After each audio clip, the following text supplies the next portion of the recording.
Hello guys, তোমরা সবাই কেমন আছো? আশা করি তোমরা সবাই খুব ভালো আছো। তো তোমাদের কাছে আজকে একটা নতুন ব্লগ নিয়ে চলে এসেছি। তো হচ্ছে যে জানি অনেকটা দেরি হয়ে গেল। তার আগে যারা ফেসবুক পেজ থেকে দেখছো তো তারা মানে দেখেছো যে কালী পুজোর দিনের যে ভিডিওটা সেটা দিতে অনেকটাই লেট হয়েছে।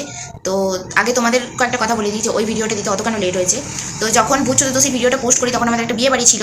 তখন দুটো বিয়ে বাড়ি নেমন্তন্ন একটা ডেটেই, মানে দুটো বিয়ে বাড়ি ওই হচ্ছিল। তো এরকম ভাবে পড়ে গেছিলো, তো সেই জন্য দুটো বিয়ে বাড়িতে যেতে পারিনি।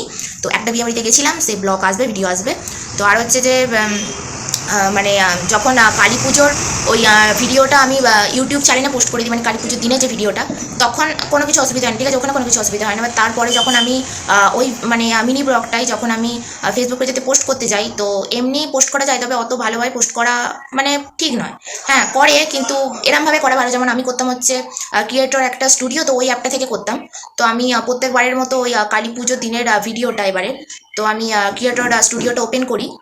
তো আমাকে দেখালো হচ্ছে গো টু ফেসবুক। তো আমি ওই লেখাটা টাচ করার পর প্লে স্টোরে ফেসবুকের মানে ওই অ্যাপটা মানে ওখানে ওপেন হয়ে যায়। তো ওখানে দেখায় আপডেট। তো আমি ফেসবুকটা আপডেট করি, করার পর সেদিনটা কোনো কিছু করিনি। তো তারপরের দিন আবার আমি ওই ক্রিয়েটর স্টুডিও মানে ওই অ্যাপটা খুলি, যেহেতু আমাকে ভিডিও পোস্ট করতে হবে ওই জন্য। তো ওরকম সেম লেখা দেখায় গো টু ফেসবুক। তো ওই লেখাটা টাচ করার পর ফেসবুকটা ওপেন হয়ে যায়। তো এরকমভাবে যখন দুদিন হয়েছে তখন আমি কিছু করিনি। তৃতীয় দিন যখন এরকম সেম হয়, আমি ক্রিয়েটর ওই স্টুডিও অ্যাপটা ওপেন করার পর গো টু ফেসবুক, ওই মানে গো টু ফেসবুকে হাত দিলেই ফেসবুক অ্যাপেতে ওপেন হয়ে যাচ্ছে। তো এবার ওরকম যখন তিনবারের বার হয় তখন এখানে এবার মানে এইসব ব্যাপারে যারা একটু জানে শোনে তাদেরকে বলি, হোয়াটসঅ্যাপে কিছু জনকে বলি, ঠিক আছে। তারপর তারা যখন কিছু বলতে পারে না তখন আমি গুগলে সার্চ করি, ইউটিউবে সার্চ করি, এরকম কী করে কী করব। তো তখন মানে ওখান থেকে একটা জিনিস মানে শুনতে পাই যে মানে আর একটা পদ্ধতিতে ওরকম ভালোভাবেই মানে পোস্ট করা যাবে। সেটা হচ্ছে যে ক্রমে গিয়ে ওরকম ক্রিয়েটর স্টুডিও সার্চ করার পর একটা ফার্স্টে লিঙ্ক আসবে। তো অনেক কিছু লেখা, অনেক লিঙ্ক, অনেক ফটো ভিডিও আসবে। তো ফার্স্টেই যে লিঙ্কটা আসবে সেই লিঙ্কটাতে টাচ করার পর তো ওরা বলছিল যে আমরা ফোন থেকে পিসির ফিলিংটা নিচ্ছি বলে ফোন একটু হ্যাং করবে। তো আমি কী করি, ক্রমে যাই, ক্রমে গিয়ে ক্রিয়েটর মানে স্টুডিও লিখি, ফার্স্টে যে লিঙ্কটা আসে সেটা টাচ করি, পিসির ওই ওরমভাবে হ্যাঁ ওই ভিডিও পোস্ট করতে যাই। তো যেমনটা ওখানে বলে আমার ফোনটা প্রচুর হ্যাং করছিল, তো আমি করতে পারলাম না। আমি কী করি, আমার মাথাটা তখন গরম হয়ে গেছিলাম, ভেবেছিলাম যে এই অ্যাপটার দ্বারা কিছু মানে হবে না আর কি, এতদিন হয়েছে, ঠিক আছে, আর হবে না। আর আমি তবুও একবার প্লে স্টোরে যাই, গিয়ে সার্চ করি, দেখি যে যদি আপডেট আসে, কারণ আপডেট না করলেও এরকম হয় কি, যদি আনইনস্টল করি তারপর যদি ইনস্টল করি, যদি কোনো কিছু করা থাকে, দেখছি আসছেই না একটা, মানে কোনো নামও নিশান বলে না, এরকম কোনো কিচ্ছু নেই। তো আমার মানে মাথায় হাত পড়ে যায় কী। তো এই ভাবনা চিন্তা করতে করতে একদিন রাতে এরকম 3টে পর্যন্ত জেগেছিলাম, দিয়ে এরকম চিন্তা হচ্ছিল কী করে কী করবো। এই তো সবে স্টার্ট করেছি, এই মধ্যে দিয়ে এরকম বাধা চলে এলো। তো এমনি ফেসবুকটা ওপেন করি, ফেসবুক পেজে যাই, দিয়ে ওখান থেকেই যেমনভাবে শর্ট ভিডিও পোস্ট করার ওভাবেই করি। এখনও বড় ভিডিও পোস্ট করিনি, জানি না আবার বড় ভিডিও পোস্ট করতে গেলে কি সমস্যা আসবে। তো যাই হোক, আর আমার এটা দিতে কেন এত দেরি হলো, কারণ হচ্ছে ওই যে তোমাদের বলেছিলাম বিয়ে বাড়ি গিয়েছিলাম, ওখান থেকে আসার পর আমাদের এখানে 5 দিন ধরে ওই এখানে একটা লাইব্রেরি বলে জায়গা আছে।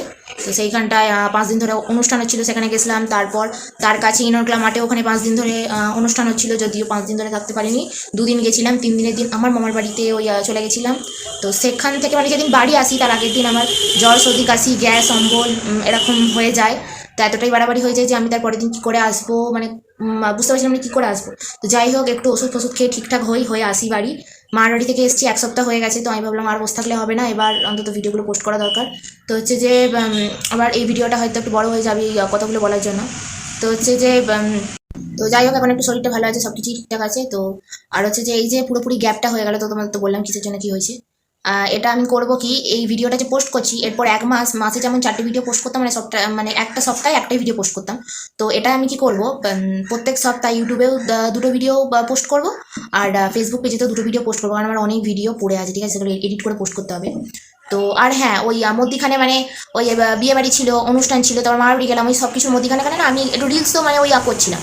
তো হচ্ছে যে রিলস অনেকদিন বানানো হয়, মানে আমি এই দিকটা চলে এসেছি, ওই দিকটা হচ্ছে না। তো তাই মানে এই সব কিছুর দিক থেকেই তো মানে আমি একা পুরোটা শ্যুট করা, এডিট করা, পোস্ট করা সবেতেই মানে আমি একাই করছি। তো ওই জন্যই এদিকে চলে এলে রিলস ওদিকটা হচ্ছে না, ওদিকটা হয়ে গেলে আবার এদিকটা একটু লেট হয়ে যাচ্ছে, গ্যাপ পড়ে যাচ্ছে। তো যাই হোক, যে এতদিন গ্যাপটা হয়ে গেছে তোমাদেরকে বললাম একটা সপ্তাহে 2টো করে ভিডিও দেবো এই 1 মাস। তারপর আবার যেমন সপ্তাহে একটা করে ভিডিও পোস্ট করছি ওরমভাবেই করবো। তো যাই হোক, 21 সালের কালী পুজোর কিছু ক্লিপস তোমরা দেখে নাও। खड्गं चक्रगदेषु चापपरिधान् शूलं मुषुण्डीशिरः शङ्खं सङ्कलदिग्गरैस्त्रिनयनां सर्वाङ्गभूषावृताम् 22 সালের কালী পুজোর কিছু ক্লিপস দেখে নাও।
हम चढ़ाएंगे।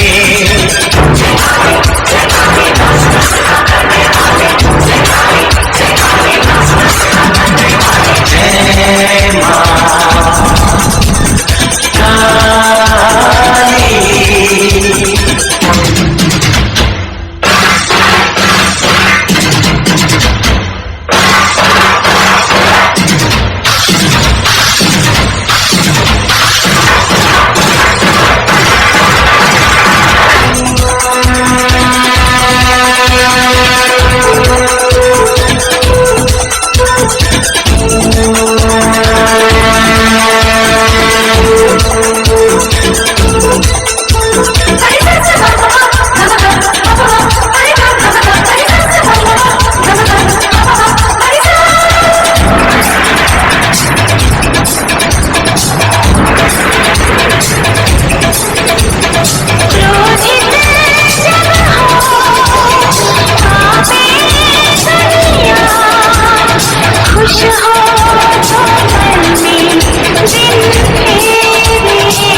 ভিডিওটা এখানেই এন্ড করছি। ভালো লাগলে লাইক কমেন্ট শেয়ার চ্যানেলটা সাবস্ক্রাইব করে দাও। যারা ফেসবুক পেজ থেকে দেখছো পেজটা ফলো করে দাও।